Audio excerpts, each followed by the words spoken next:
Hello, my dearest listeners. Welcome to another thrilling story here on Pure and Desired. Today, I bring you a narrative that will touch all our hearts. We're going to delve into the story of a humble housekeeper who ignites an overwhelming passion in her millionaire employer. But when she discovers she's carrying his heir, secrets come to light, families are torn apart, and a single decision will change everyone's destiny forever. Will love be able to conquer all social barriers? Will he choose his heart or his family's fortune? Before we begin, I want to extend my heartfelt thanks to each and every one of you who join us on this channel from across Latin America and Spain. I also warmly welcome our new friends who are arriving and subscribing. All of you are truly welcome. It surprises and moves me to see that the majority of our audience consists of seniors. You bring a wisdom and life experience that greatly enrich our channel. I love every comment you leave, every personal story you share, every kind word. I try to respond to all comments, but I don't always manage to, due to the sheer volume. But please know that we are always reading each and every one of them. Tell me in the comments, what are you doing while listening to me? Are you preparing lunch, tidying the house, perhaps knitting or crafting? Or maybe you're at work listening with headphones. I'm so curious to know how you integrate our stories into your daily lives.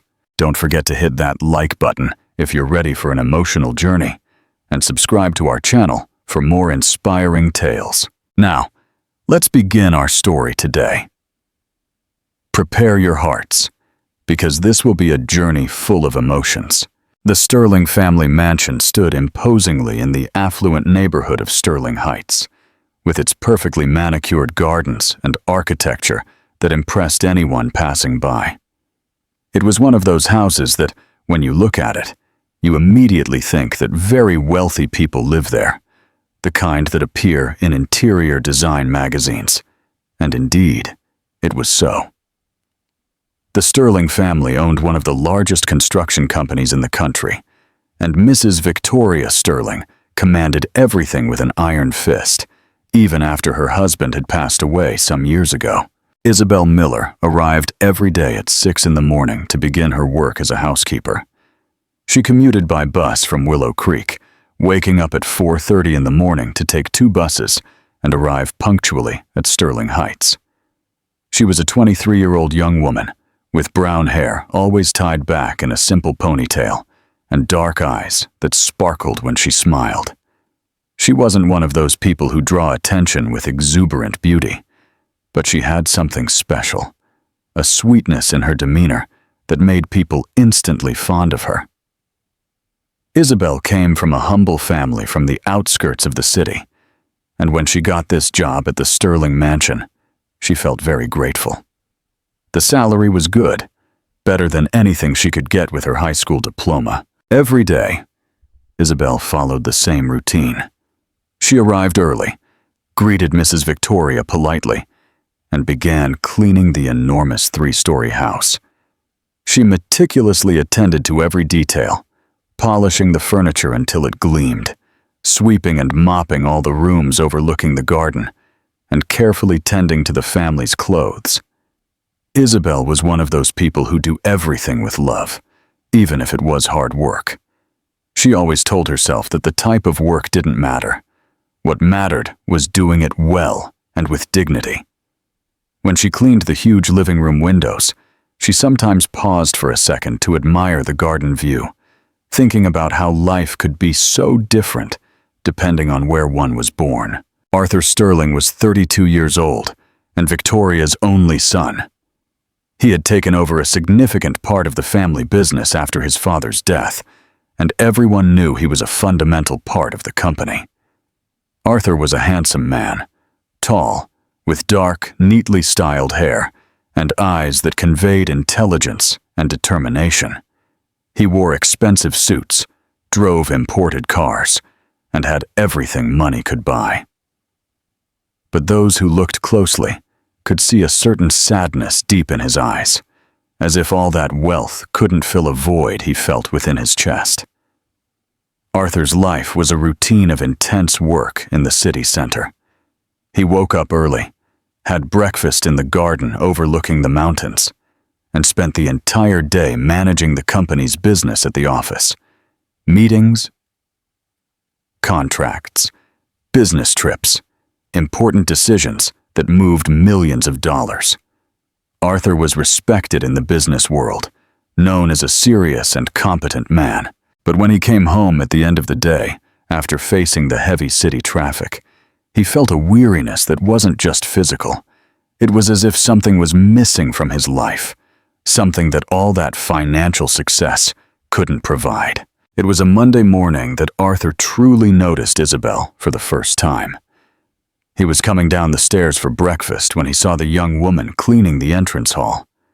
Isabel was kneeling on the floor, wiping the imported marble with a damp cloth, and humming softly a song Arthur didn't recognize.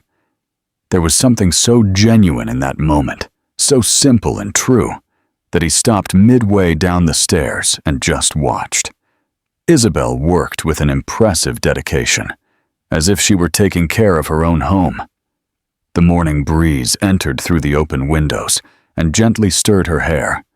When she looked up and saw Arthur standing on the stairs, she blushed and quickly said, "Good morning, Mr. Sterling," lowering her eyes shyly. "Good morning, Isabel," Arthur replied, and for the first time, he realized how beautiful her name sounded when he said it. Isabel returned to work, but Arthur remained there for a few more seconds, feeling something strange in his chest. He had never truly paid attention to Isabel, even though she had been working in the house for almost a year. But at that moment, seeing her dedication, the loving way she cared for every detail, something awakened within him. During breakfast, Arthur found himself thinking about the housekeeper. Victoria spoke about the day's commitments, about important company meetings, but his mind was elsewhere. He thought about Isabel's shy smile, the way she hummed while working, her simple yet charming manner. Arthur shook his head, trying to concentrate on business, but he couldn't get her image out of his mind. That same week, Arthur began to notice other details. How Isabel always arrived on time, even coming from so far away. How she treated his mother with respect, but without the falseness he saw in other people. How she cared for the houseplants as if they were her own, watering each one carefully. Arthur realized that Isabel had a special light, a genuine joy that contrasted with the often tense atmosphere of the mansion. In the following weeks, Arthur began to subtly change his routine without really realizing it. He, who always rushed out of the house to avoid being late for meetings, now lingered a little longer at breakfast in the garden, always finding an excuse to pass through the living room where Isabel was working. Sometimes he pretended he had forgotten an important document on his study desk. Other times, he would say he needed to check something in the house before leaving. Victoria didn't suspect anything yet. She thought her son was just being more meticulous with domestic details, which even made her proud. Arthur invented conversations about renovations in the mansion, about changes in decoration, anything that would justify his presence in the same rooms where Isabel worked. The truth was, he felt a strange need to be near her, to hear her voice, to see that shy smile she always gave him whenever they met in the hallways of the house. Isabel also began to realize that her employer was different, and it affected her in a way she had never experienced before. Arthur had always been polite to her since her first day of work, but now he seemed to pay more attention to everything she did. He greeted her more warmly, sometimes even asking her about her bus journey from Willow Creek to Sterling Heights, if she wasn't too tired from the long commute. She was genuinely surprised by these questions, because in her experience, wealthy people generally weren't interested in the difficult lives of those who worked for them. They didn't want to know about the early mornings, the heavy traffic, the crowded buses. But Arthur seemed genuinely interested, and that touched Isabel's heart, in a way she couldn't even explain to herself. There was something in the way he looked at her that made her stomach flutter, a good feeling that also left her confused. One sunny Thursday, as Isabel organized the books in the library overlooking the garden, Arthur appeared at the doorway and said in a softer voice than usual, "Isabel, you always arrive home so early. The journey from Willow Creek to Sterling Heights must be quite tiring, especially with this heat." Isabel stopped what she was doing, firmly holding the book in her hands, and looked at him, surprised not only that he knew exactly which neighborhood she came from, but also that he cared about it. She felt her face flush slightly and replied sincerely, "It's nothing out of the ordinary, Mr. Sterling. I really like to arrive early to do everything as it should be, the way your mother likes it.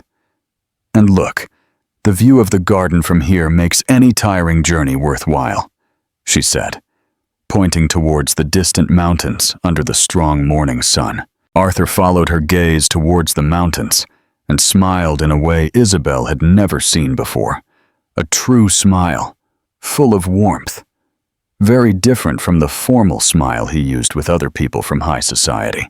This moment marked a subtle but important shift in their dynamic.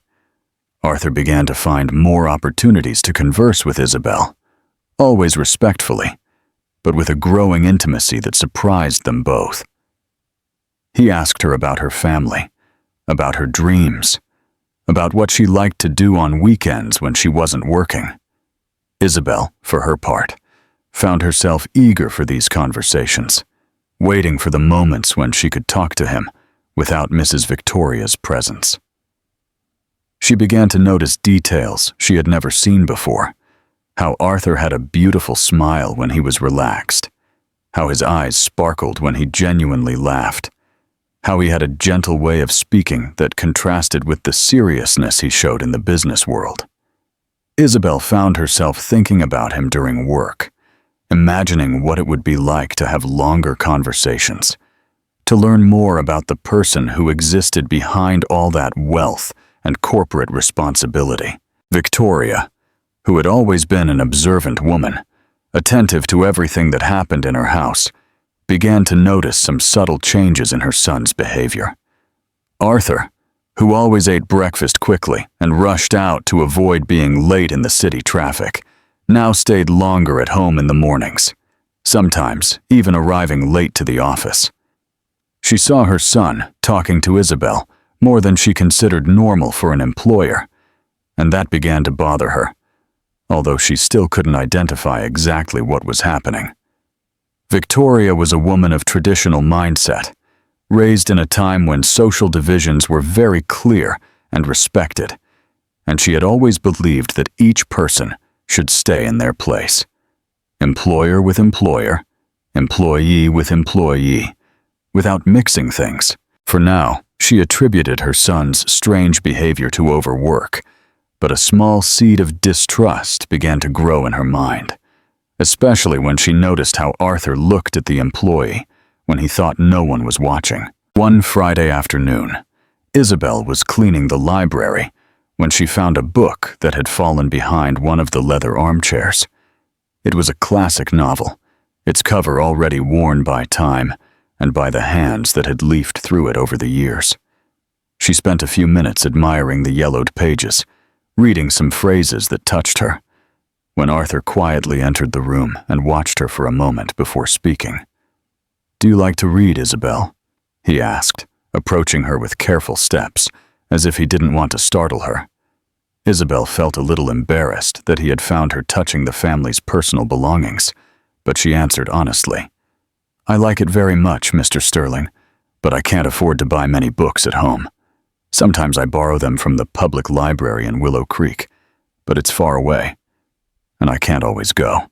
Arthur felt a pang of sadness, imagining Isabel making long trips to get a book, and without hesitation he said, "You can borrow this book, and any other you want from here in the library.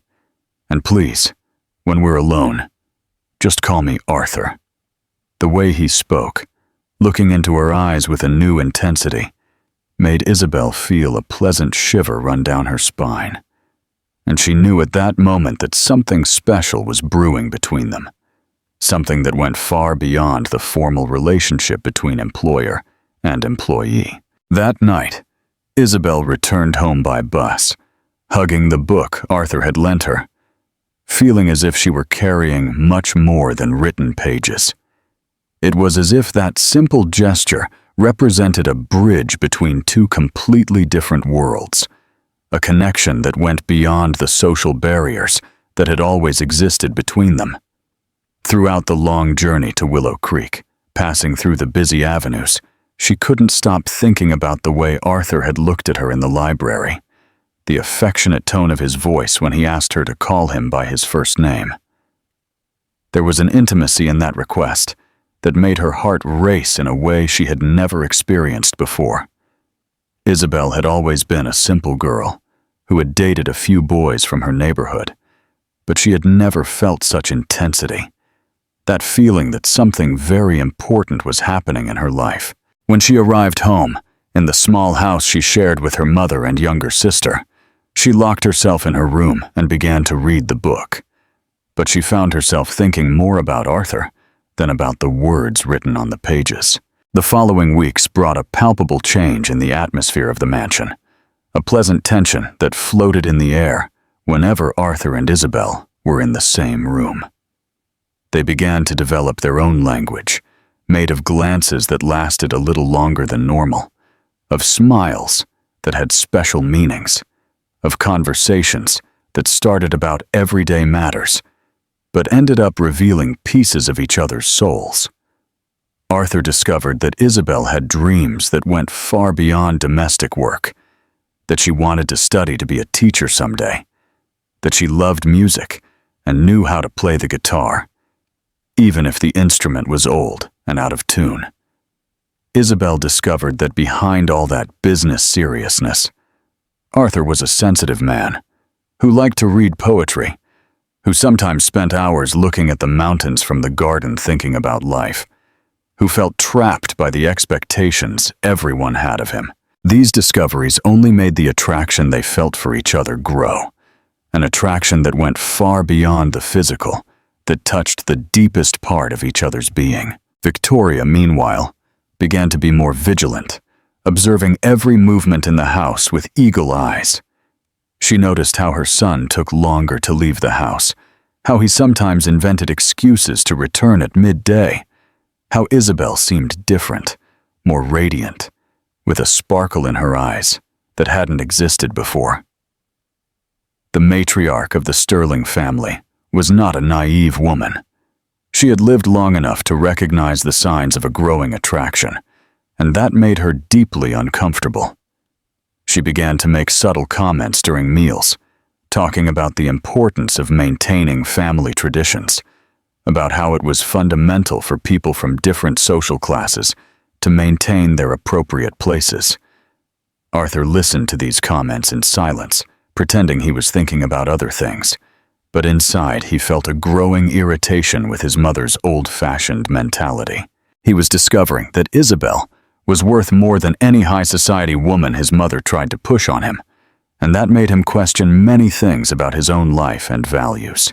The decisive moment happened on a rainy Tuesday afternoon, when Arthur arrived home early from the office because a meeting had been canceled. The house was silent. Victoria had gone out for a social engagement, and Isabel was in the living room organizing some papers when she heard the key in the door. She didn't expect him to return so early, and she became a little nervous, as she always did when they were alone in the house. Arthur entered, drenched by the heavy rain falling outside, his dark hair plastered to his forehead, his dress shirt wet, and Isabel instinctively went to get a towel for him to dry off. "You'll get sick if you don't change soon," she said, extending the towel with a maternal care that deeply touched Arthur's heart. There was something so natural in that gesture, so full of genuine affection, that he felt more welcomed than he had ever felt in his life. When Arthur took the towel, his fingers brushed against hers, and it was as if an electric current had passed between them. They stood there, looking at each other, their breathing quickening, feeling that something important was about to happen. "Isabel," Arthur said in a husky voice full of emotion, "I can't pretend anymore that I don't feel anything for you." She felt her legs weaken with that confession, because it was exactly what she had been feeling for weeks, but had never had the courage to admit, even to herself. "Me too," she replied in an almost whispered voice. "But this is very complicated, Arthur. We are from very different worlds." Arthur moved closer to her, threw the towel on the sofa, and took her face in both hands, looking deep into her dark eyes that shone with tears of emotion. "I don't care what world you come from, Isabel. What matters to me is what I feel when I'm near you. It's how you make my heart beat faster. It's how everything becomes more beautiful when you're around." And then, slowly, with all the care in the world, Arthur leaned in and kissed Isabel for the first time. It was a soft kiss, full of tenderness, that spoke more about feelings than any words could.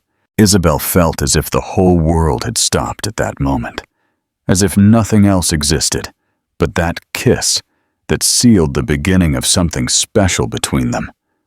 When they separated, both were emotional, breathing heavily, looking at each other as if they had discovered something precious and rare. "What's going to happen now?" Isabel asked, still tasting the kiss on her lips, trying to believe that it had really happened. Arthur took her hands firmly and said with a conviction that even surprised himself, "Now we're going to find out together. I don't care what others will think, Isabel. You are special, and I want to be with you." They spent the rest of the afternoon talking, planning how they would handle this delicate situation, how they would keep the relationship a secret until they found the right moment to reveal it to the world. Isabel knew that her life had completely changed on that rainy day when she fell in love with a man who, besides being rich and powerful, had a good heart and treated her as if she were the most important person in the world. Arthur also knew that he had found something he had been searching for years without knowing it. A woman who loved him for who he was inside, not for what he had in the bank or for the family business. In the days that followed that first kiss, Arthur and Isabel developed a new routine of secret meetings within the house itself. They took advantage of the moments when Victoria went out for her social engagements, when the house was left only to the two of them, to talk at length, to exchange affections, to discover more about each other.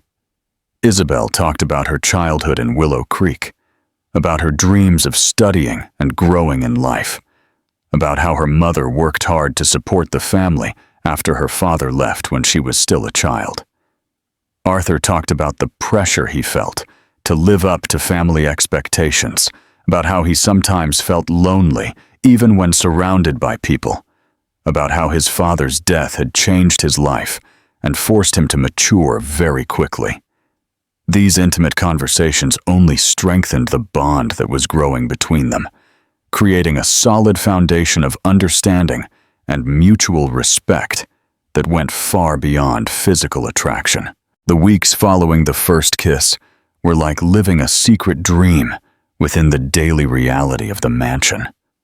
Arthur and Isabel developed discreet signals to communicate when Victoria was nearby. Glances that meant, "I love you." Smiles that said, "I miss you." Seemingly casual gestures that were actually demonstrations of affection. They became masters in the art of loving in silence, of building a deep intimacy even under the watchful eyes of the Sterling family matriarch. Isabel continued to perform her household duties with the same dedication as always, but now every movement had a special meaning when Arthur was present. She took even more care in cleaning the areas where she knew he would be, left fresh flowers from the garden in strategic places, and prepared his breakfast with a love that shone through every detail. Arthur, for his part, invented more and more excuses to be home, to prolong his mornings before going to the office, to return earlier from meetings. He began to work some hours at home, setting up a small office in the library, justifying to his mother that he needed more tranquility to concentrate on important company projects. One sunny Thursday afternoon, when Victoria had gone to the beauty salon and would be out for hours, Arthur found Isabel watering the garden plants overlooking the mountains. She was wearing a simple blue cotton dress, her hair loose, moving with the afternoon breeze, and there was something so natural and beautiful in that scene that he stood at the doorway, just admiring.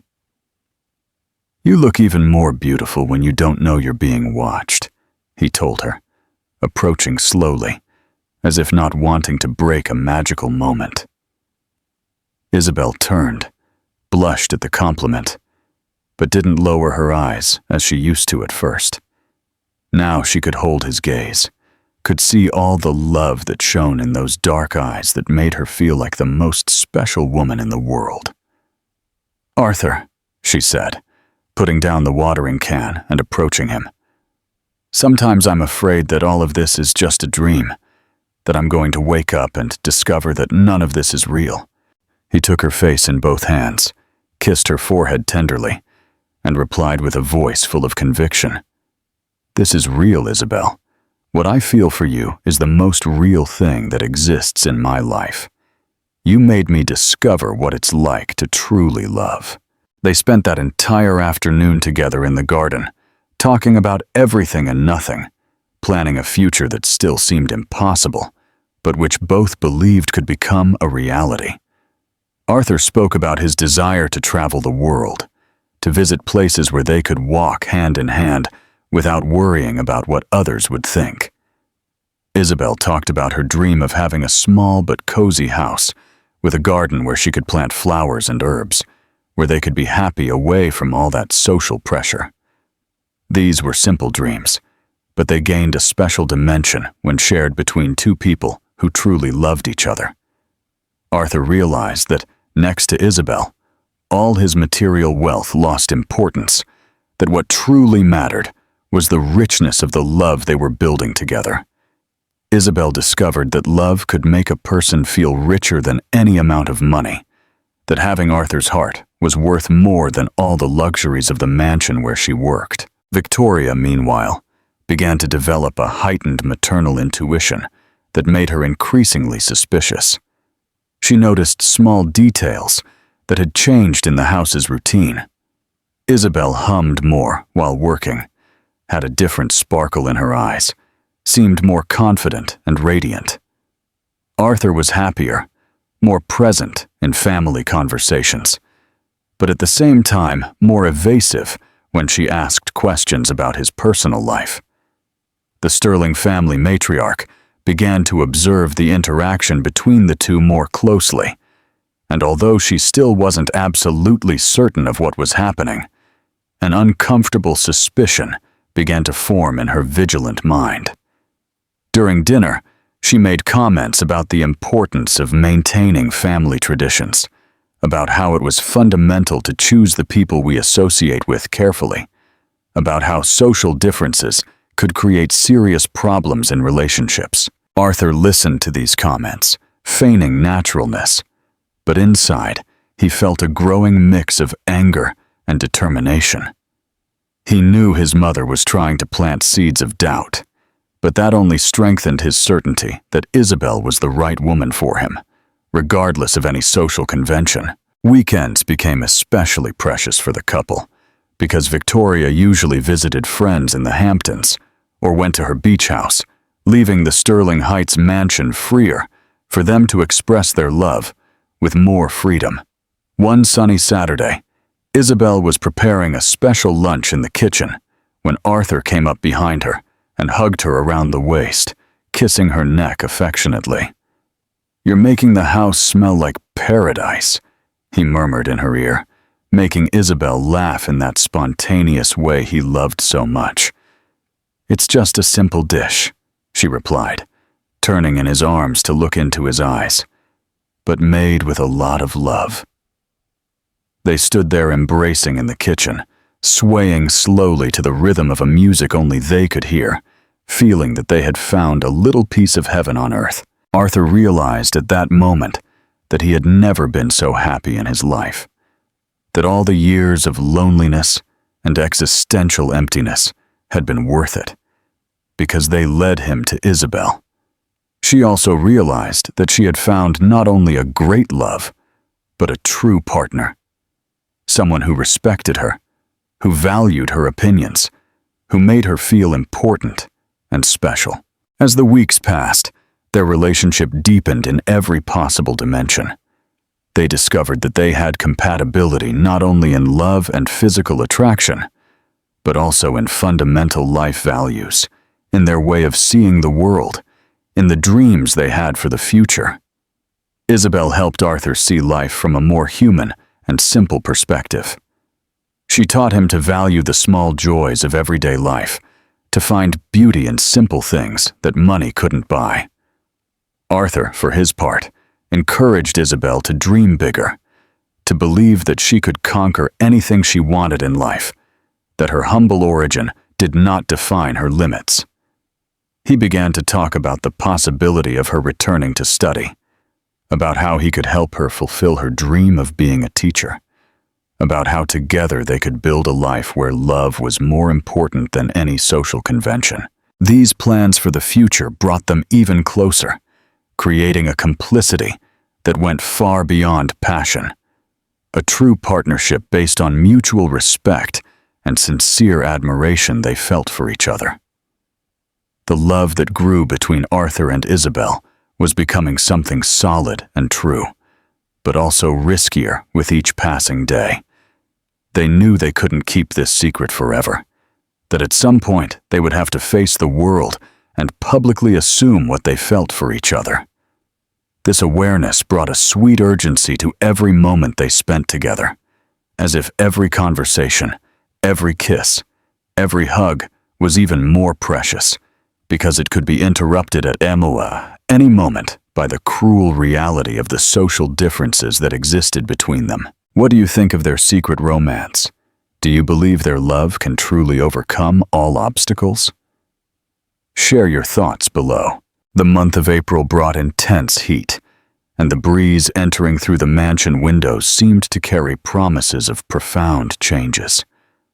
Arthur and Isabel had reached a point in their relationship where every exchanged glance carried an almost unbearable intensity, where every casual touch during their secret conversations left a burning mark on their skin. They knew they were walking towards a decisive moment, a point of no return that would definitively seal their destiny. One particularly hot Tuesday, Victoria announced that she would be spending 3 days in the Hamptons at a high society friend's house, a trip she made regularly to maintain her social connections.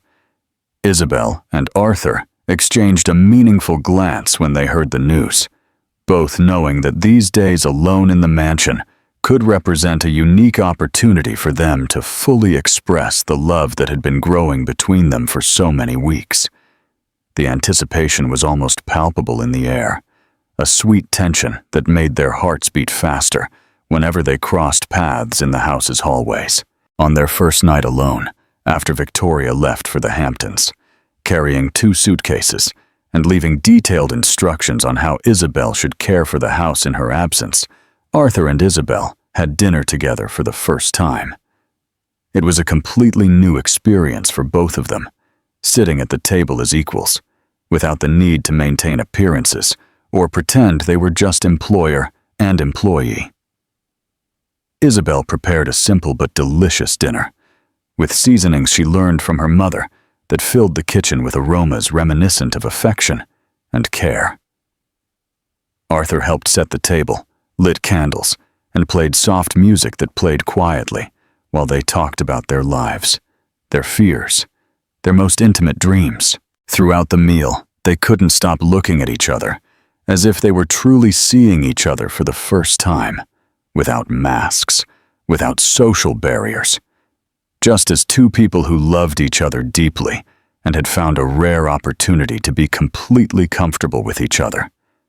The conversation flowed naturally, punctuated by spontaneous laughter, by moments of silence laden with meaning, by exchanges of glances that spoke more than any words could express. After dinner, they went to the garden overlooking the mountains, where they usually had their most intimate conversations. The night was particularly beautiful, with stars shining in the dark sky, and the sound of crickets creating a perfect soundtrack for that special moment. Isabel was wearing a simple white dress that Arthur had never seen before, and there was something almost ethereal in the way the moonlight illuminated her face, highlighting the natural beauty that needed no makeup or expensive jewelry to shine. "You look even more beautiful today," Arthur told her, pulling her closer to him on the garden sofa. "Actually, you're always beautiful, but today, there's something different." Isabel smiled with that shyness that still appeared sometimes, even after all the intimacies they had already shared. "It's because today I feel completely free to be myself with you," she replied, resting her head on his shoulder and feeling his masculine scent that always made her feel protected and loved. "It's as if all fears and insecurities have disappeared, as if only the two of us exist in the whole world." Arthur gently took her chin and made her look into his eyes, seeing there all the love she felt, all the trust she placed in him, all the surrender she was ready to make. "Isabel," he said in a voice hoarse with emotion, "I love you more than I thought it was possible to love someone. You completely changed my life. You made me discover who I really am, beneath all those family and social expectations." She felt tears of happiness forming in her eyes when she heard that declaration, because those were exactly the words her heart needed to hear. "I love you too, Arthur," she replied, touching his face with hands that trembled with emotion. "And I don't care what will happen in the future, what people will say, what difficulties we will face. What I know is that I want to be with you. I want to build a life by your side. I want to be your partner in everything." The kiss that followed that exchange of declarations was different from all the others they had shared before, laden with an intensity and depth that spoke of commitment, of total surrender, of true love. When they separated, both knew they had reached the moment that had been approaching for so long. Without haste, without anxiety, but with a naturalness that surprised them both, they got up and walked together to Arthur's room, where the soft light of the lamp created an intimate and cozy atmosphere. Every gesture that followed was made with all the care and affection in the world, as if it were a delicate dance where every movement had a special meaning. Arthur treated Isabel as if she were made of precious crystal, with a tenderness that contrasted with the passion that burned in his eyes. Isabel surrendered completely, without reservations, without fears, fully trusting the man she loved, and who loved her back with an intensity she never imagined existed. It was a night of mutual discoveries, of whispered affections, of promises of eternal love exchanged between kisses and hugs that seemed to want to engrave forever in their memory every second of that unique and special moment. The next morning, they woke up embracing in the golden light of the sun, entering through the windows and illuminating their relaxed and happy faces. Isabel's head rested on Arthur's chest, listening to the calm beats of his heart, feeling more complete and fulfilled than she had ever felt in her life. Arthur gently stroked her hair, thinking about how this was the first morning of many he wanted to wake up like this, with the woman he loved in his arms, feeling that he had found his place in the world. "Good morning, my love," he murmured, kissing the top of her head with infinite tenderness. "Good morning," Isabel replied, lifting her face to look at him, with eyes shining with happiness and love. "I've never been so happy in my life," she told him, touching his face as if to make sure it was all real, not just a wonderful dream. They stayed in bed talking softly, making plans for the day, for the future, feeling that they had created a world of their own where only love mattered. The next 2 days were like an anticipated honeymoon, with Isabel and Arthur living like a loving couple in their own home. They cooked together, watched the sunset in the garden, took long walks through the streets of Sterling Heights at dawn, when no one was around to see them, and talked late into the night about everything on their minds. Isabel discovered a playful side of Arthur that he never showed to anyone, a man who knew how to laugh at himself, who liked popular music, who knew how to joke, and who had a sense of humor that made her laugh until she cried. Arthur discovered that Isabel was even more special than he imagined, an intelligent woman who had interesting opinions about everything, who knew how to listen attentively, who had a natural wisdom that came not from books, but from life experience. They knew that these days were a precious gift, a pause in the complex reality they would have to face when Victoria returned. But they decided to make the most of every minute as if it were their last. When Victoria returned from the Hamptons on Thursday afternoon, she found the house impeccably clean and organized. But there was something different in the air that she couldn't quite identify. Isabel seemed more radiant than ever, with a sparkle in her eyes that hadn't existed before the trip. Arthur was more relaxed, more smiling, as if some internal tension had completely dissolved. The Sterling family matriarch was too experienced a woman not to notice the signs, and a more concrete suspicion began to form in her vigilant mind. She began to observe every interaction between her son and the employee more closely, noticing glances that lasted longer than appropriate, smiles that seemed to carry secret meanings, a subtle but perceptible intimacy for someone who knew what they were looking for. Victoria decided that she needed to be more attentive, that perhaps it was time to have a serious conversation with her son about the choices he was making, and about the consequences they could have for the future of the Sterling family. 3 weeks after that special night that changed everything between Isabel and Arthur, life in the Sterling Heights mansion continued its seemingly normal course, but beneath the surface there was a current of happiness and complicity that connected the two secret lovers. Isabel woke up every day with a smile on her face, hummed while doing her household chores, and felt as if she were floating on a cloud of joy that no difficulty could break. Arthur, for his part, had become a visibly happier man, more present in family conversations, more patient with the demands of the company, as if he had found a source of positive energy that sustained him in all aspects of life. They continued to find creative ways to show their love even under Victoria's watchful eyes.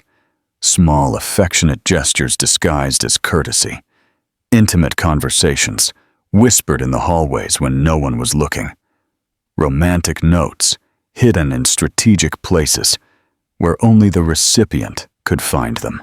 It was a delightful routine of clandestine love that made them feel like protagonists of an epic telenovela, fighting against social conventions in the name of a pure and true feeling.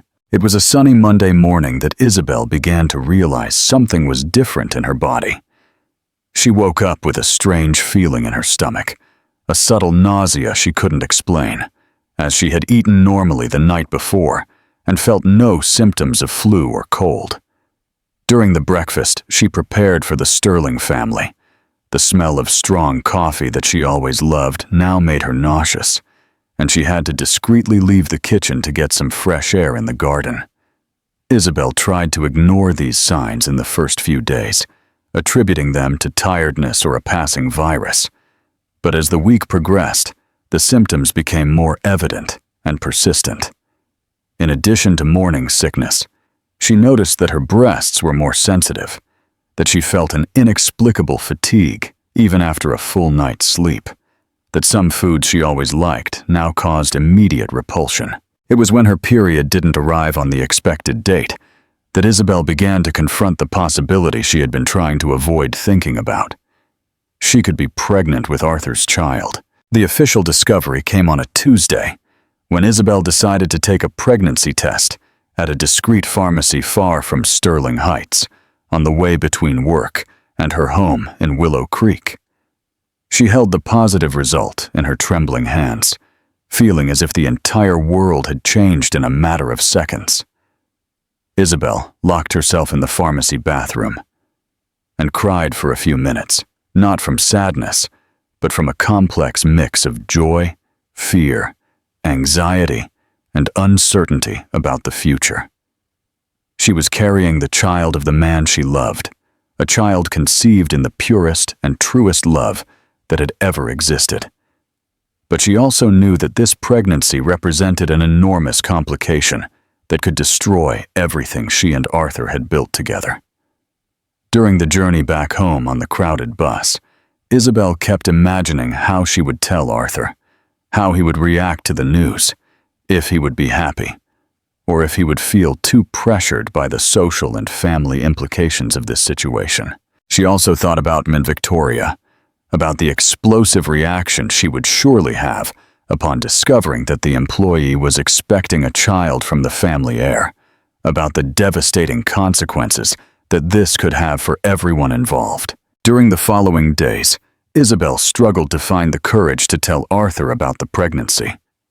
She observed the man she loved during their daily interactions, seeing how happy and relaxed he was, how he smiled more easily, how he seemed to be living the best moment of his life, and her heart ached, thinking that her news could change all that. Isabel knew that Arthur loved her sincerely, that he had completely committed to their relationship, but a child represented a real and permanent responsibility that went far beyond romantic feelings.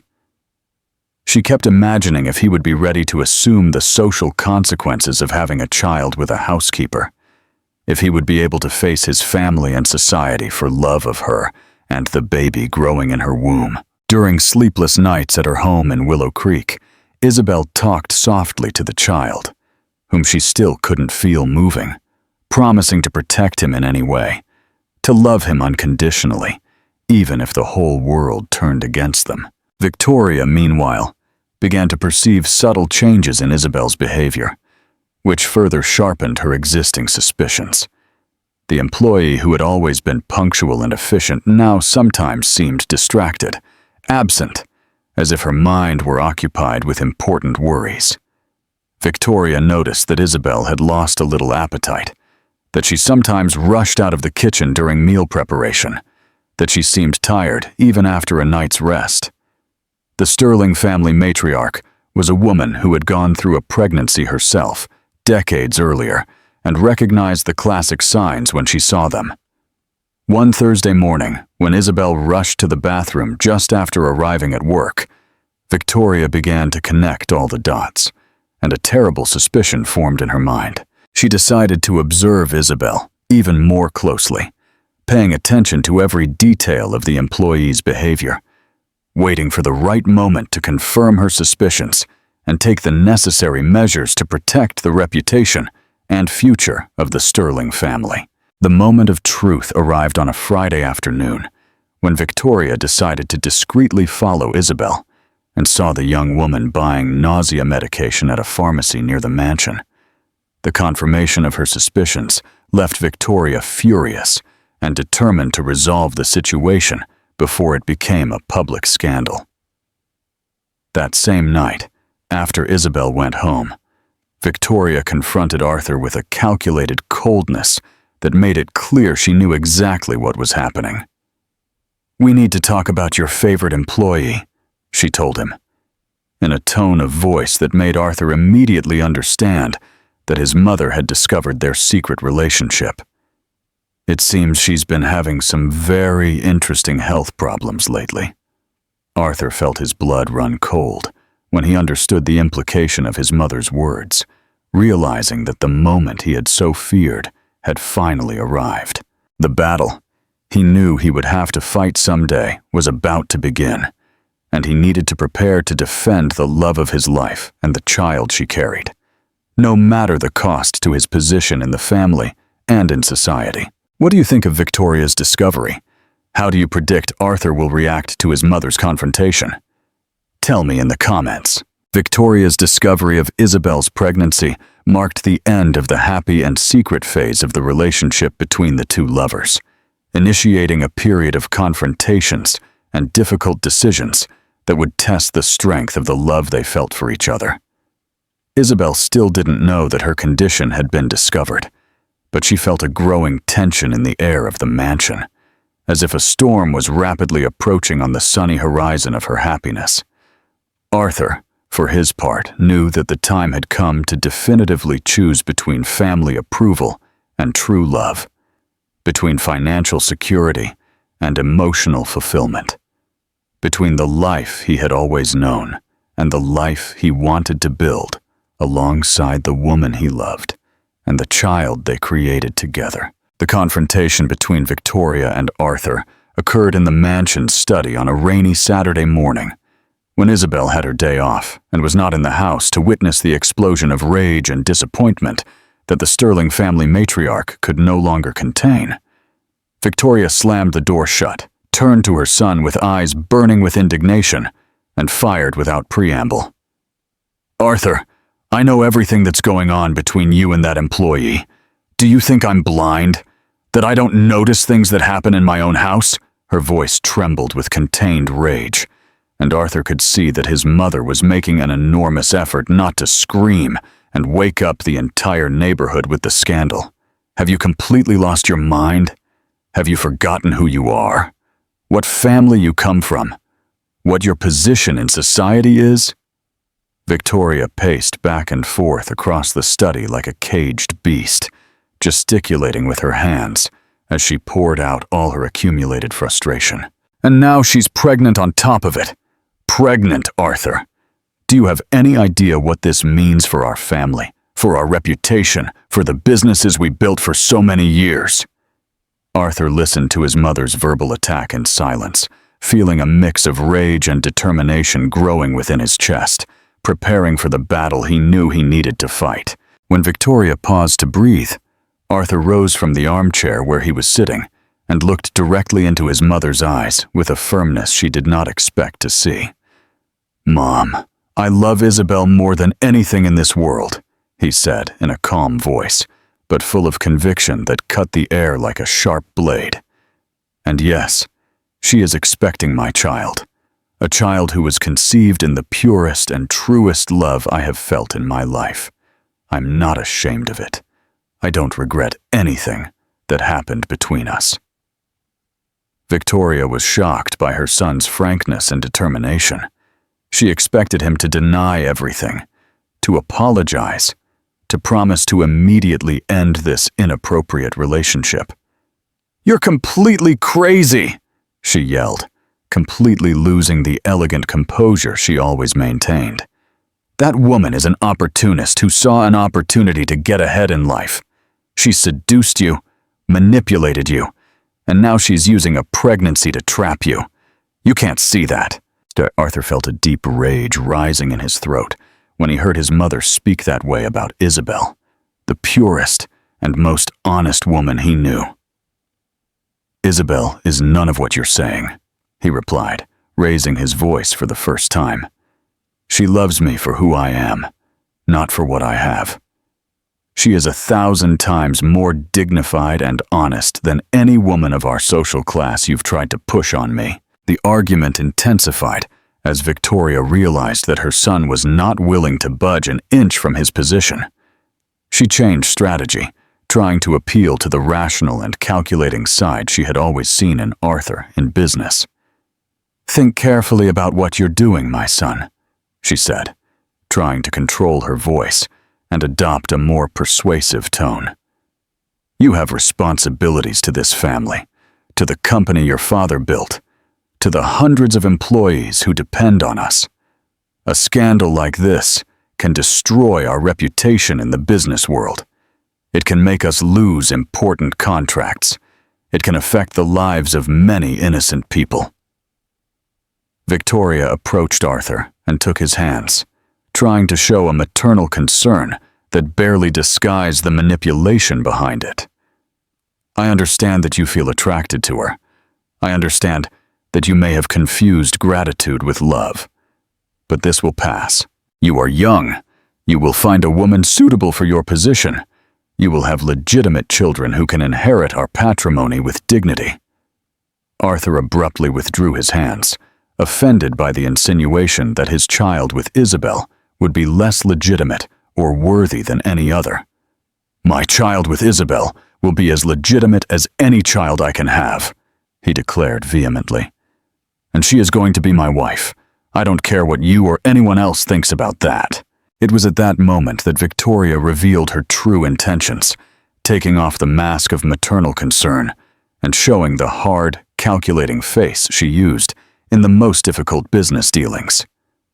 "Arthur, if you don't immediately end this ridiculous relationship and get rid of that employee and the child she's carrying, I will completely disinherit you," she told him with a coldness that made Arthur's blood run cold. "You will lose everything. Your share in the company, your inheritance, your position in the family, your financial future. You will leave this house with nothing but the clothes on your back." Victoria crossed her arms and assumed an authoritative posture that made it clear she was not bluffing. "I built this empire with your father, and I will not allow you to destroy it for a sexual whim with just any employee. You choose, either her or your family. Either that bastard or your future, either that life of romantic poverty, or the reality of power and wealth that were always yours by right." Arthur remained silent for a few seconds, processing the gravity of his mother's threats, but when he replied, his voice was firm and decisive. "Then I choose Isabel and my child," he told her, looking directly into Victoria's eyes. "I choose true love instead of empty wealth.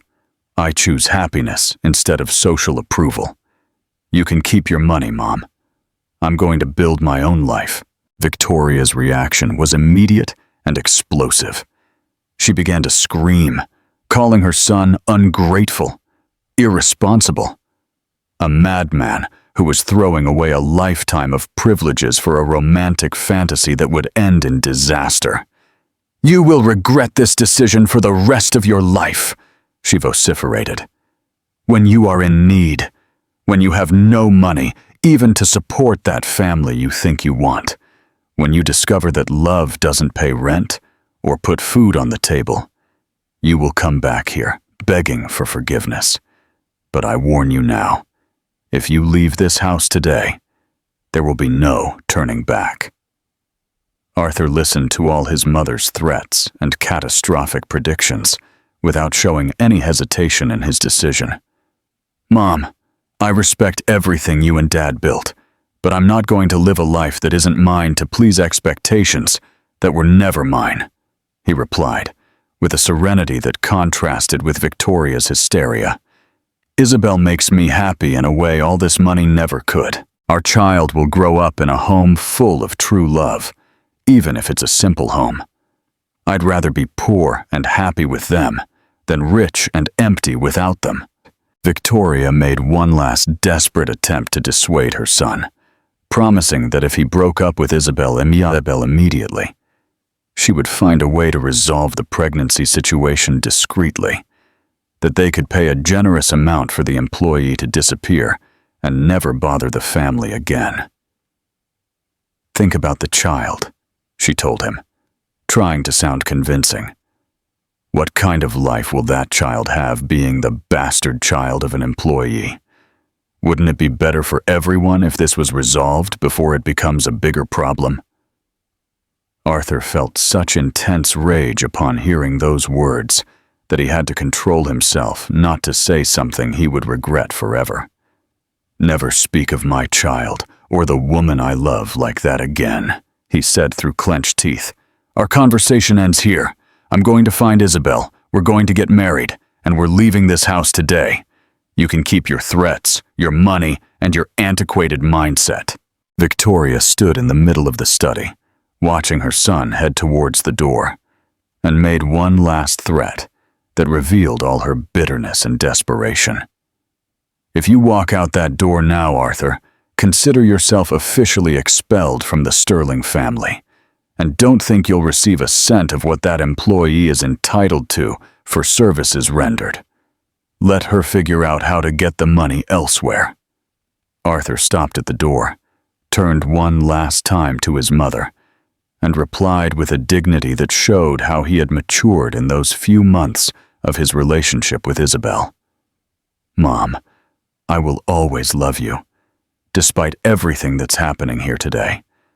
But I will not allow your prejudiced mindset to destroy my chance at happiness. Isabel and our child are my family now, and I will protect them in every way." He left the study, leaving Victoria alone with her rage, her frustration, and the terrible certainty that she had just lost her son forever by failing to accept that true love does not recognize social barriers or class differences. What an intense moment. What do you think of Arthur's decision? Do you believe he made the right choice? Share your thoughts in the comments.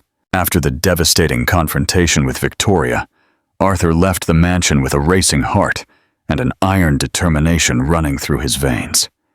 He got in his car and drove directly to Willow Creek, a journey he had never made before, but which now seemed the most important thing in the world.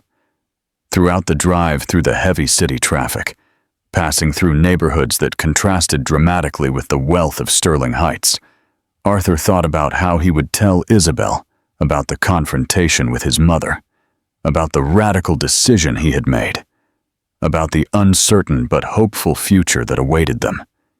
He knew he was about to completely change the course of his life, abandoning decades of privilege and financial security. But he also knew he was making the right choice, the only choice his heart could accept. When he finally arrived at the simple street where Isabel lived, in a small but well-maintained house that contrasted enormously with the mansion where he had always lived, Arthur realized that he was literally entering a new world, a world where people's worth was not measured by the size of their bank account. Isabel was in the kitchen helping her mother prepare lunch when she heard a knock at the door and went to answer, expecting to find a neighbor or a vendor. But she almost fainted from surprise when she saw Arthur standing there, elegant even in casual clothes, completely out of place in that humble environment, but looking at her with an intensity that made her heart race. "Arthur, what are you doing here?" she asked in a low voice, looking nervously around to see if any neighbors were watching. "We need to talk, Isabel," he said, taking her hands firmly. "Very important things happened today, and I need to tell you everything." They went out to the small patio of the house where Isabel quickly introduced Arthur to her mother, a simple but dignified woman who was visibly surprised and distrustful upon meeting her daughter's employer.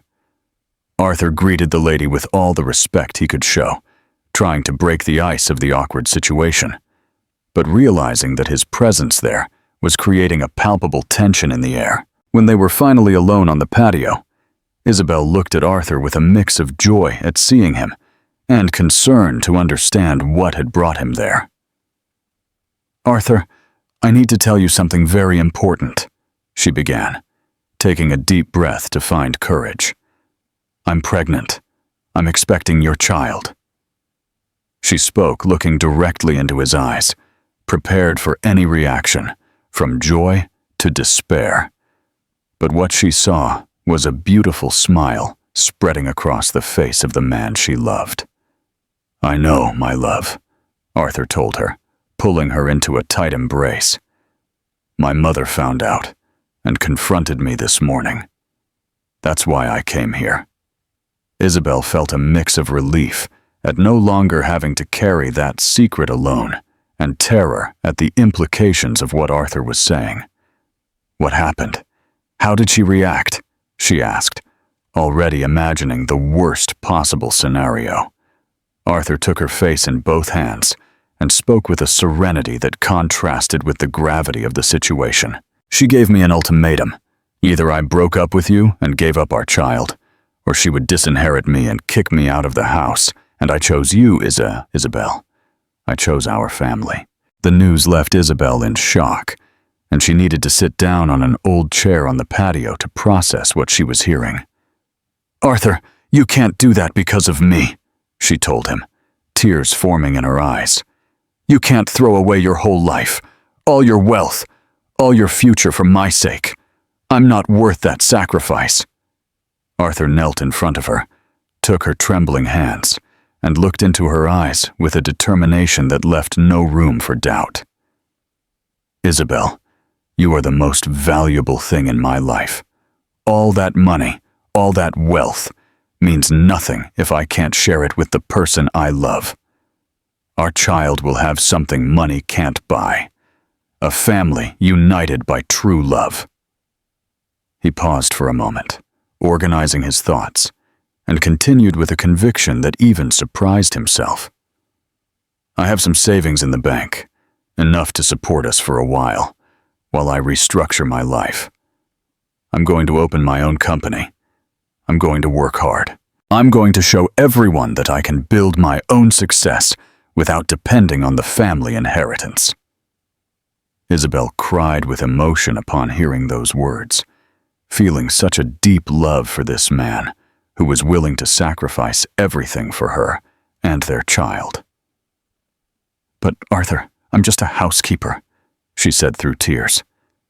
"I don't know anything about business, about how to live in your world. How will I help you?" Arthur smiled tenderly, wiping her tears with his thumbs. "You don't need to be anything more than what you already are, Isabel. You have something no high society woman I've ever met had. A pure heart, genuine honesty, an inner strength that inspires me every day. You're going to be my true partner, not just a decorative wife." They spent the rest of the afternoon planning their new life, talking about where they would live, how they would get married, what kind of company Arthur could open with the knowledge he had acquired working in the family business. Isabel properly introduced Arthur to her mother and sister, who were initially distrustful, but were gradually won over by the sincerity and respect he showed for the entire family.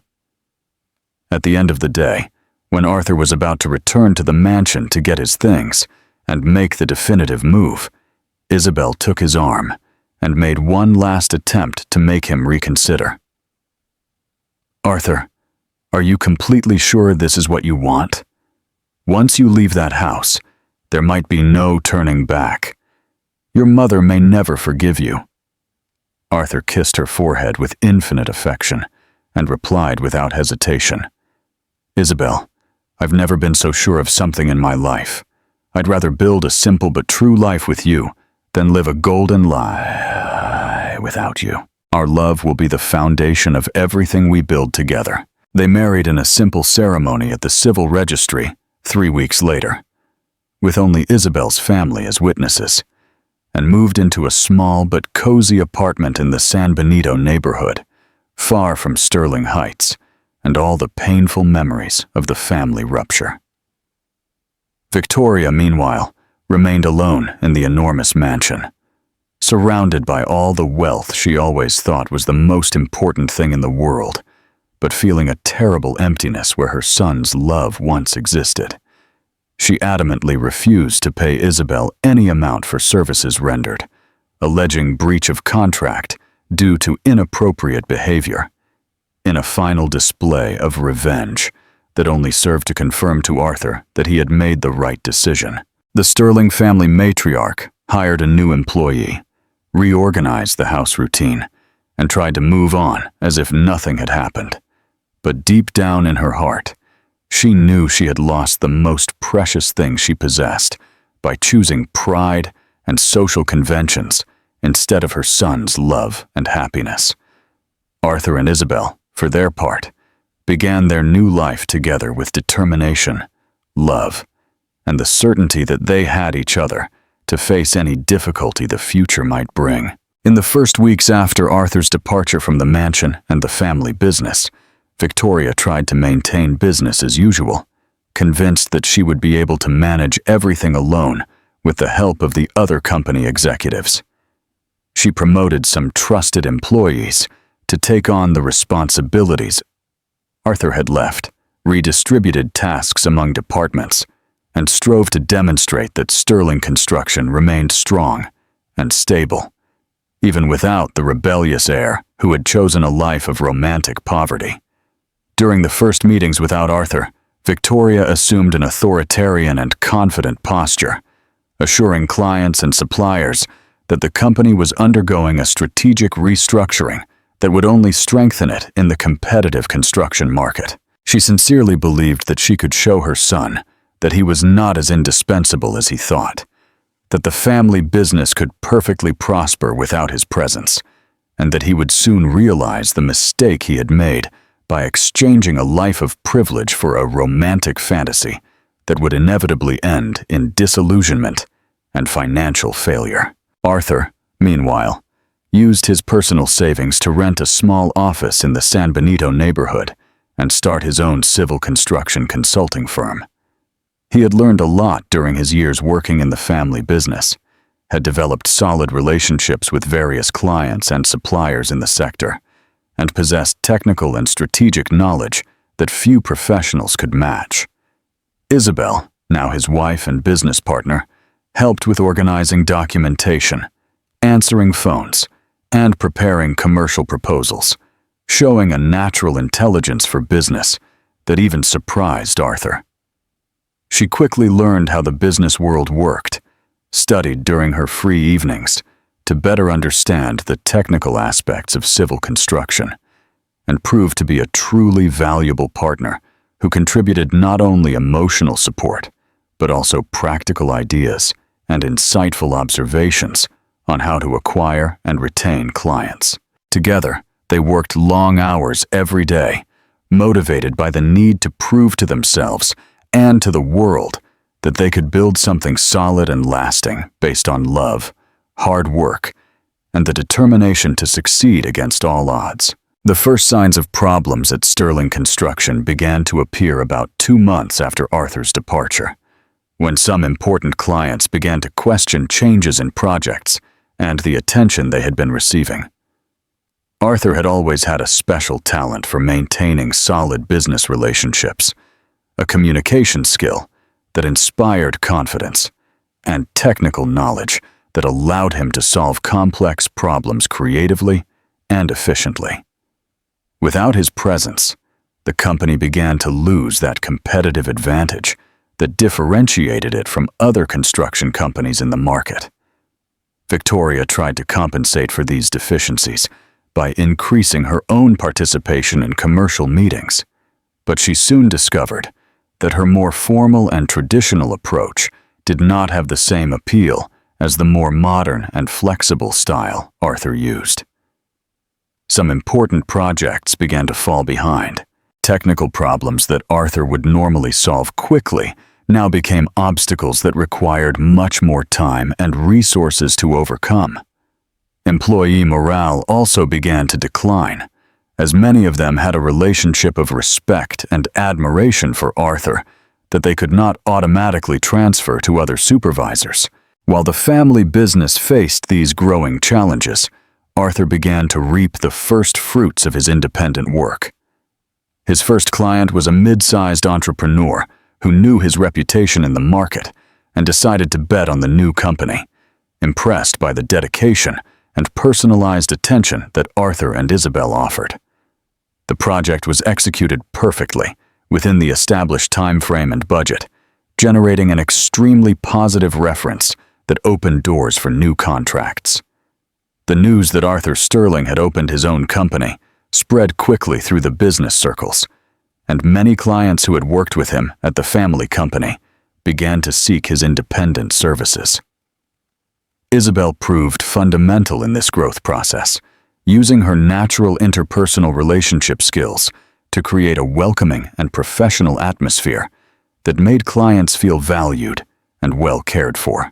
She had a special way of remembering personal details about each client, of asking questions that demonstrated genuine interest, of creating an atmosphere of trust that greatly facilitated the closing of new contracts. The situation at Sterling Construction worsened significantly when 3 important clients decided to cancel their contracts in a single week, citing a lack of confidence in the company's ability to deliver projects within the quality and timeliness standards that had always characterized the brand.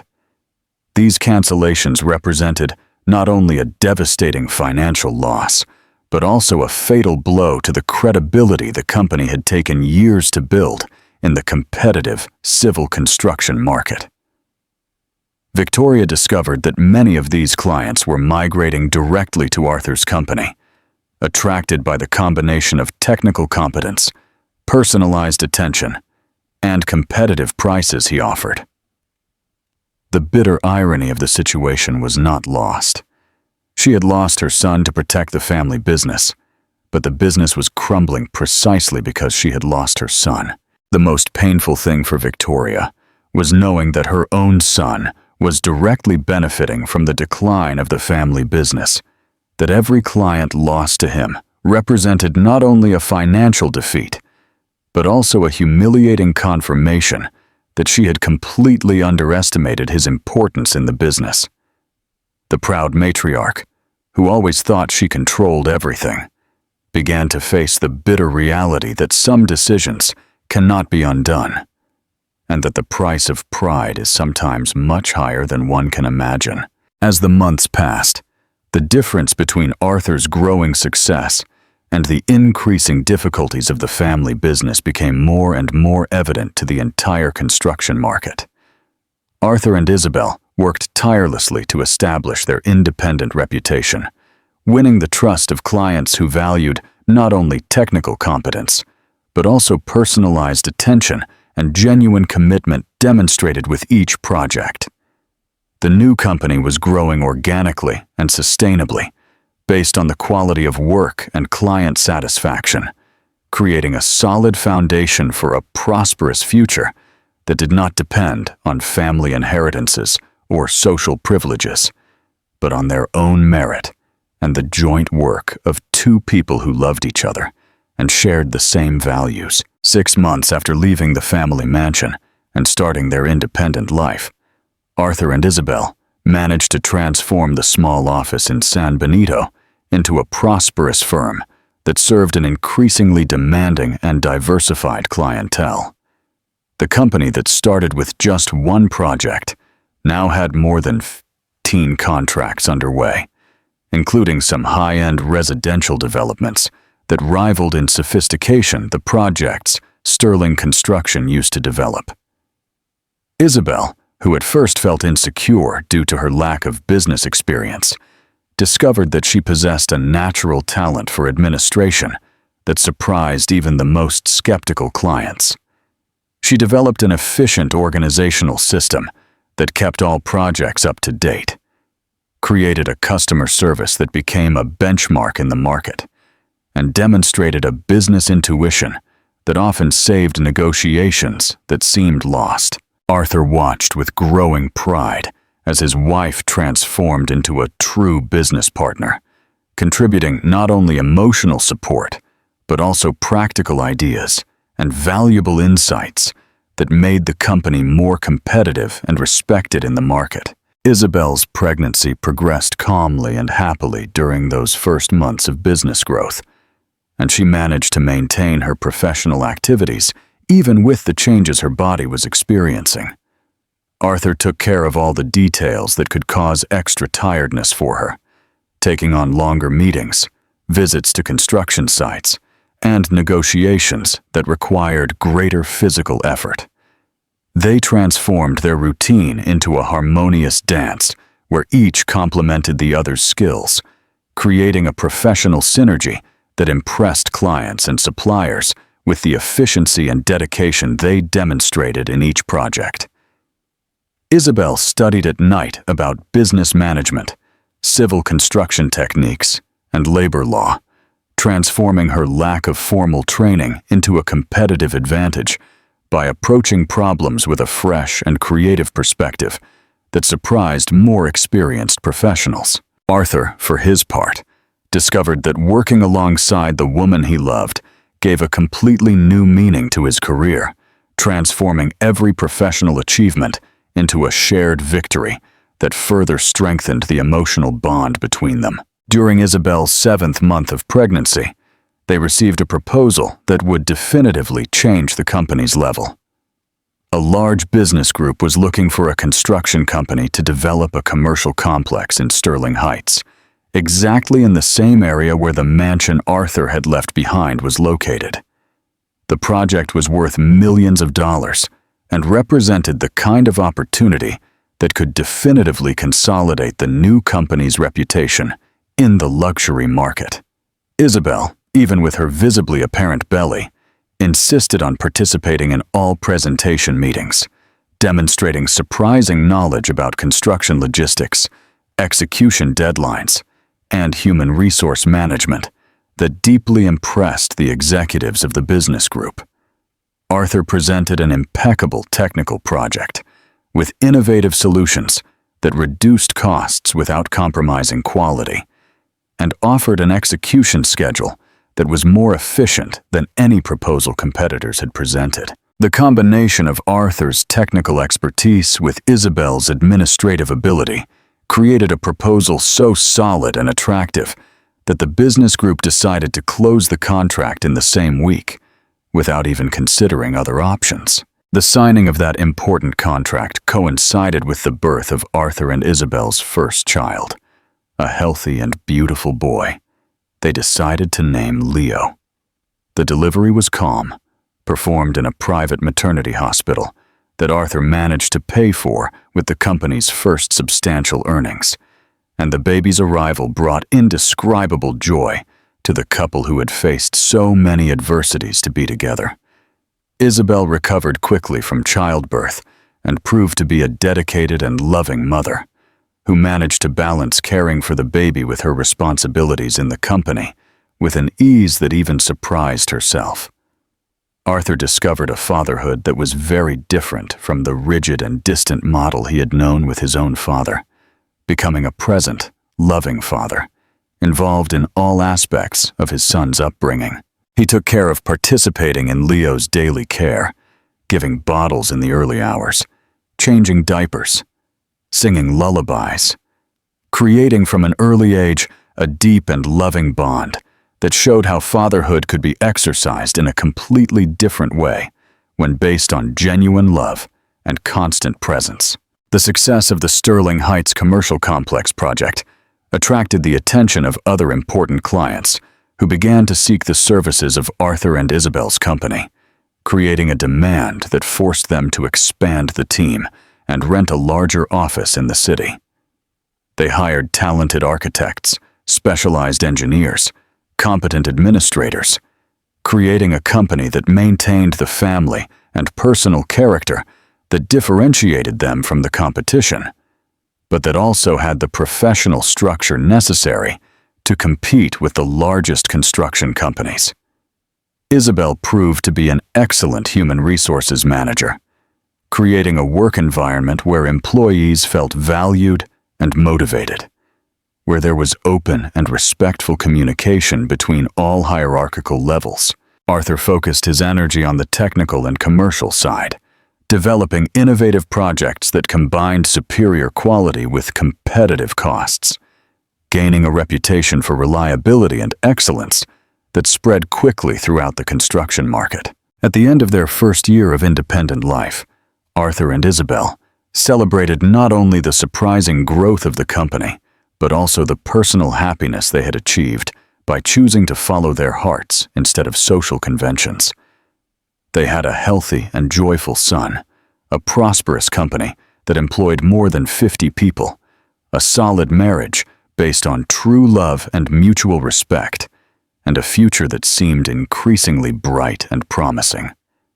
Isabel, who a year earlier was a housekeeper worried about basic family bills, was now a respected businesswoman who participated in management seminars, gave interviews for specialized magazines, and was invited to join important business councils.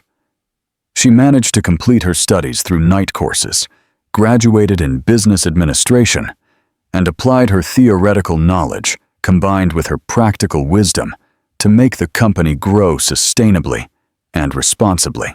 Arthur, who had left behind all the inherited family wealth, discovered that he was capable of building his own fortune based on hard work, integrity, and a true partnership with the woman he loved.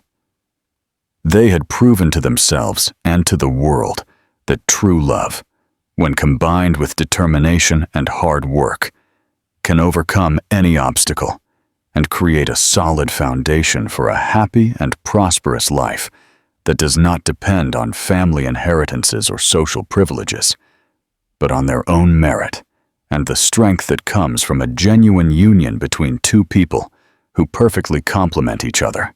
During the quiet nights in their cozy apartment, with Leo sleeping peacefully in his crib and company projects organized on the dining room table, which also served as an improvised office, Arthur and Isabel talked about how their lives had completely changed in just 1 year, about how the brave decision to follow their hearts had led to a happiness that neither of them imagined was possible to achieve. They knew that there were still challenges ahead, that building a company from scratch required constant work and tireless dedication. But they also knew that they had found a formula for success that went far beyond money: a true partnership, a solid love, and a united family that faced every difficulty as a united team.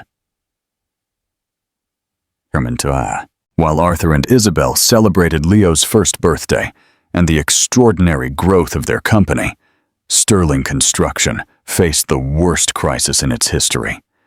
Victoria watched helplessly as everything she and her late husband had built over decades of hard work and sacrifice crumbled.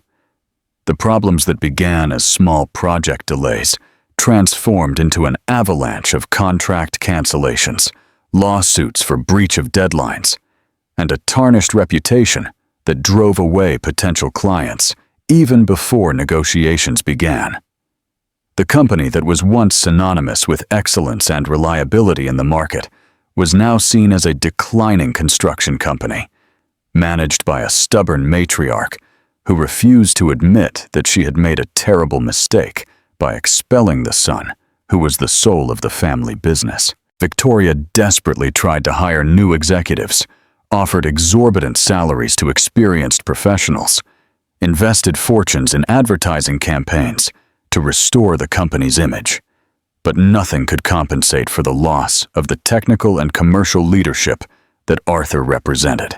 The situation became untenable when 3 of Sterling Construction's largest clients canceled multi-million-dollar contracts in a single week, citing a lack of confidence in the company's ability to deliver projects within the quality and timeliness standards that had always characterized the brand.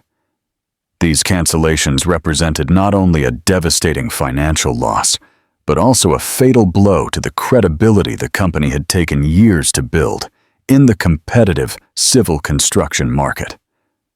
Victoria discovered that many of these clients were migrating directly to Arthur's company, attracted by the combination of technical competence, personalized attention, and competitive prices he offered. The bitter irony of the situation was not lost. She had lost her son to protect the family business, but the business was crumbling precisely because she had lost her son. During sleepless nights in her empty mansion, Victoria was forced to confront the painful reality that her pride and social prejudices had cost not only family happiness, but also the financial stability she had always considered more important than any feeling. It was a rainy Tuesday morning that Victoria finally made the most difficult decision of her life: to swallow her pride and seek out her son to ask for forgiveness and implore him to return to save the family business. She drove to Arthur's office, passing through all the phases of denial, anger, negotiation, and sadness that characterize the process of accepting total defeat. When she arrived at the commercial building where her son's company operated, Victoria was impressed by the movement of clients and employees that clearly demonstrated the success Arthur had achieved on his own merit. She waited in the reception for almost an hour, watching Isabel answer phones, coordinate meetings, and demonstrate a professional competence that contrasted completely with the image of an opportunistic housekeeper that Victoria had created in her mind. When she was finally called into Arthur's office, she found a man more mature, more confident, more fulfilled than the son she had expelled from home 2 years earlier. "Arthur," Victoria told him, her voice choked with emotion, "I came here to admit that I made the biggest mistake of my life when I kicked you out of the house. The company is failing. We're losing everything. And I know it's my fault for not having valued what you represented for the business." Arthur listened to his mother's words in silence, showing no satisfaction at the confession that confirmed everything he had foreseen when he decided to leave home. Victoria continued with tears in her eyes. "I was wrong about Isabel, wrong about both of you, wrong about everything. She is a wonderful woman, and you are an exemplary father and husband. I implore you to come home, to take over the company again, to give us a chance to rebuild our family and our businesses." She paused for a moment, took a deep breath, and made the offer she thought would be irresistible. "I accept Isabel as my daughter-in-law. I will love your son as my legitimate grandson. I will give you everything you had before and much more. Please, forgive me and come home." Arthur listened to his mother's entire proposal with a serenity that showed how he had matured during the years of independence and responsibility. He rose from his chair, approached Victoria, and replied with a gentleness she did not expect after everything that had happened between them. "Mom, I completely forgive you.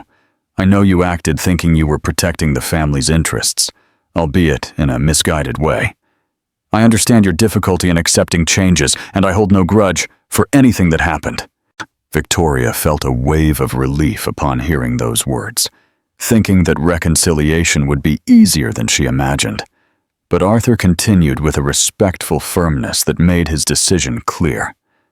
"However, I am not going back to the family business.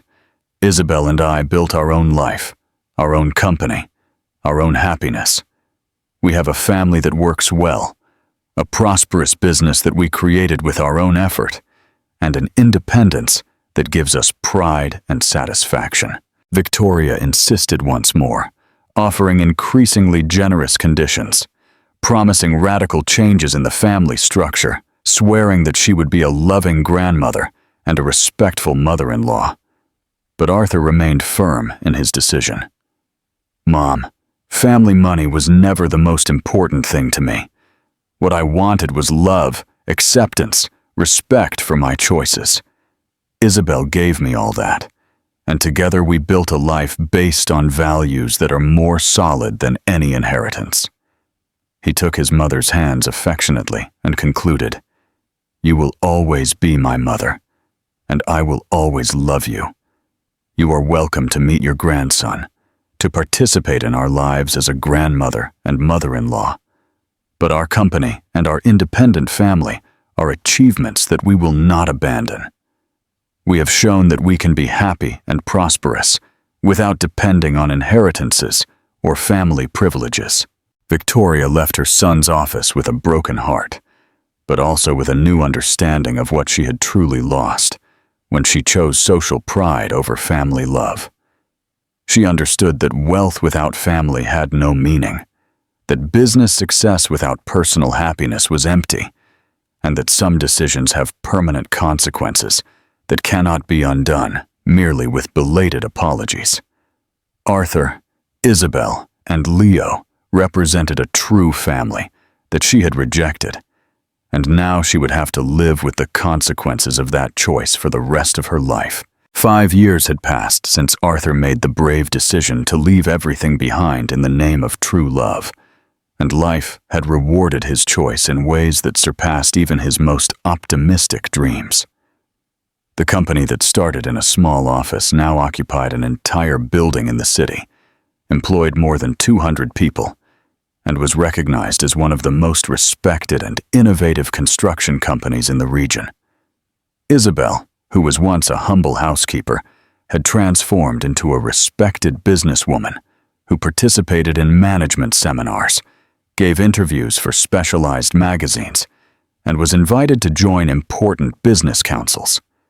She managed to complete her studies through night courses, graduated in business administration, and applied her theoretical knowledge combined with her practical wisdom to make the company grow sustainably and responsibly. Leo, now an intelligent and affectionate 4-year-old boy, attended one of the best private schools in the capital, spoke proudly about his parents' work, and showed a precocious intelligence that promised a bright future ahead. The family's joy was completed when Isabel gave birth to the couple's second child, a beautiful girl they named Rose. The arrival of the little one brought even more harmony to the cozy home, where Arthur and Isabel had created an environment of love, stability, and solid values that contrasted completely with the coldness of the mansion where Arthur had grown up. The children were raised with affection, attention, and an education that valued both professional success and the importance of humility, generosity, and respect for all people, regardless of their social origin. Arthur discovered an involved and present fatherhood that his own father never managed to demonstrate, actively participating in the upbringing of his children, accompanying each stage of development, creating happy memories that the children would keep forever. Isabel proved to be a loving and wise mother who managed to perfectly balance her professional responsibilities with family care, teaching her children through her own example that it was possible to be successful in business without losing her feminine and maternal essence. The couple's business success attracted the attention of specialized media, which began to tell their story as an inspiring example of how true love can overcome social barriers and generate prosperity based on self-merit. Arthur and Isabel gave several interviews where they talked about the importance of following their hearts, about how a true partnership between husband and wife can create powerful synergies in business, about how values like honesty, dedication, and respect for employees can be the foundation of a prosperous and respected company. They became a benchmark in the business world, not only for the financial success they achieved, but mainly for the ethical and humane way they conducted their business, always prioritizing the quality of services, the well-being of employees, and the genuine satisfaction of clients. The company created a scholarship program for employees' children, a profit-sharing system that benefited all collaborators, and a work environment that was considered a model for other companies in the sector. Victoria, meanwhile, had to accept the definitive bankruptcy of Sterling Construction and sell the remaining assets to settle the debts accumulated during the years of mismanagement after Arthur's departure. She kept only the Sterling Heights mansion, where she lived alone with her memories and regrets, sustained by the personal investments she had made throughout the years of family prosperity. The proud matriarch had transformed into a lonely lady who finally understood that wealth without love has no value, that success without family is empty, and that some decisions have irreversible consequences that need to be accepted with resignation and humility. Arthur maintained respectful contact with his mother, took the children to visit her regularly, demonstrating that forgiveness was genuine, even if complete reconciliation was not possible. Victoria became a loving grandmother to Leo and Rose, trying to compensate for the lost years through gestures of love and care that showed how her perspective on what truly matters in life had changed. At the end of another prosperous year, Arthur and Isabel reunited on the patio of their renovated home in San Benito, from where they could see the city lights that witnessed so many important moments of their love journey. With the children sleeping peacefully, they talked about how their lives had completely transformed in just 1 year, about how the brave decision to follow their hearts had led to a happiness that surpassed all the material privileges they left behind. Isabel, now a mature and fulfilled woman, looked at her husband with the same love as the first day, but enriched by the complicity of someone who built an entire life alongside the right person. Arthur held his wife's hand, knowing that he had made the wisest decision of his life when he chose true love instead of social conventions, when he decided that genuine happiness was worth more than any family inheritance. They had shown that true love, when accompanied by hard work, solid values, and determination to overcome obstacles, can create a richer and more meaningful life than any inherited privilege. Leo and Rose grew up in a united family, where love, respect, and mutual support were the fundamental pillars, receiving an education that would prepare them to be successful people, but also humane, prosperous, but also generous, ambitious, but also grateful for the blessings they received. The story of Arthur and Isabel had become an inspiring example that it is worth fighting for true love, that the courage to follow one's heart can lead to much greater achievements than following only one's head, and that true wealth lies in genuine human relationships, in a united family, and in the satisfaction of building something valuable through one's own effort and merit. And so we come to the end of this beautiful story, which teaches us that when love is true, there is no mountain that cannot be moved, no social barrier that cannot be broken. Arthur and Isabel show us that the most difficult decisions in life often lead us to the most beautiful destinations. This story reminds us of something very important, that a person's worth is not measured by their bank account, but by the purity of their heart. That genuine love always finds a way to flourish, even if the whole world is against it, and that when two souls truly meet, they can build empires based not on inheritances, but on work, dedication, and shared dreams. Sometimes life puts us in situations where we must choose between what is easy and what is right, between what is convenient and what makes us happy. Arthur could have kept his wealth, but he chose the wealth of love. Isabel could have settled for little, but she dared to dream big, and together they teach us that true love knows no social classes. If you've made it this far with me, I want to ask you a special favor. Give us that. Like that helps me so much, so. YouTube knows you liked our story. If you haven't subscribed yet, do it now and activate the bell, because we have many more stories waiting for you. Write in the comments from which country you are listening to us. I love knowing that our family extends throughout Latin America and Spain.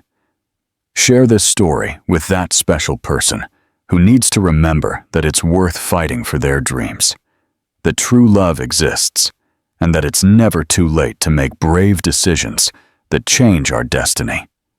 Always remember that you deserve to be loved for who you are, not for what you have, that your origin does not determine your destiny, and that when you find someone who sees your soul before your appearance, who values your heart before your wallet, you have to hold on to that love, because it is a gift from heaven. May God bless your life, your family, and all your projects. May you have the wisdom to recognize true love when it comes to your door, and the courage to defend it against everything and everyone. We'll see you very soon with a new story that will touch your heart. Until next time.